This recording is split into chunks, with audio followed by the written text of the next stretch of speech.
Well, good Friday evening. There's the view currently from the Charlottesville camera, and what a nice change of pace. Since yesterday, we've seen a big difference in not only weather conditions, but a nice drop in the humidity. Of course, this morning, we were still dealing with the rain, and it was still humid. Things have changed a lot since then. Let's check in on the numbers. Currently at the Charlottesville-Albemarle Airport, 80 degrees, made it up to a high of 84 today. The last 2 days at the airport yielded just under 1.25 inches of rainfall. You may have seen a little more, a little less since yesterday and through this morning. Northerly winds at 3. Look at the dew point. Again, that measures the moisture content in the atmosphere. In the summertime, you get those numbers down in the 50s and 40s. That's some dry air, and that'll make for a pleasant overnight tonight. 77 right now at the Valley Airport in Weir's Cave. There is some cloudiness out there. Northwesterly wind at 14, a dew point of 48. We've got current readings of 76 in Madison, same in Palmyra. We've got 78 in Louisa, 75 in Waynesboro, and currently 79 in Lovingston. Here's a look at the satellite and radar combination over the last several hours. Of course, earlier in the day, we're still dealing with the rain and the clouds, and they thinned out. A lot of sunshine,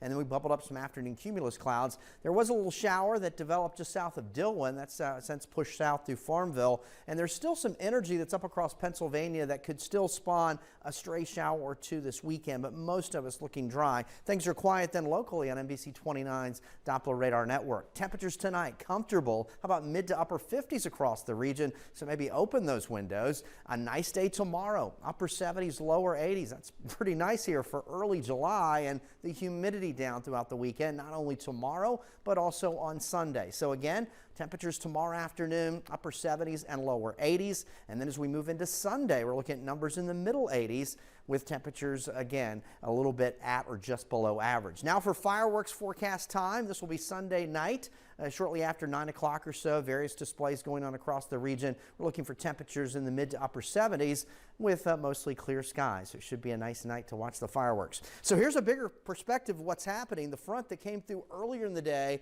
is down across the Carolinas. Still some showers and storms there. And then we have an area of low pressure. It's up across western Pennsylvania. You can see that broad counterclockwise circulation. That still has to spin its way off the northeast coast, and there's some energy wrapping around it. So it could, during the afternoon, spawn a stray shower, but most of us dry as high pressure builds in from the west, allowing that drier air to settle in. Now we shift gears into the tropics. They're going through the Windward and Leeward Islands is Hurricane ELSA, strengthened rapidly over the last 24 hours. Yesterday at this time, 45-mile-per-hour winds, now 85-mile-per-hour winds with a beeline toward Hispaniola, Jamaica, and Cuba. And there will likely be some land interaction. So while it's a hurricane now, it could weaken as it encounters those landmass areas. The earliest it would start to impact the Florida Keys would be Monday, and then beyond that, that's when we'll watch it a little bit more closely. But this does look like it could get picked up with a front next week, or that moisture could be shunted up the eastern seaboard. So that'll be something to watch, especially as we get toward the end of next week for us here locally. Here we go with Futurecast. In the morning, we start cool in the 50s. Tomorrow afternoon, upper 70s and lower 80s. We'll start Sunday morning in the upper 50s and lower 60s. A nice July 4th afternoon with daytime highs in the middle 80s. Tonight, we're comfortably cool, mostly clear with temperatures in the 50s. There's a look at the Michael and Son 7-day forecast. Really a nice holiday weekend. A break from the summer muggy, Steve, here for early July. That's a nice little bonus. And really, even though we had a heat wave this week, the last 3 weeks we've had some little intrusion of dry air, which has made it pretty nice. I don't want to get spoiled, but again, as you look at the extended forecast there, 90s are back by Monday, and another heat wave takes us through the middle of the week. We'll watch the extended forecast period for maybe some rain, and we'll continue to monitor ELSA. It's true. At least we get some breaks both in the humidity and with some rain. That's right. All right, Eric. Thank you.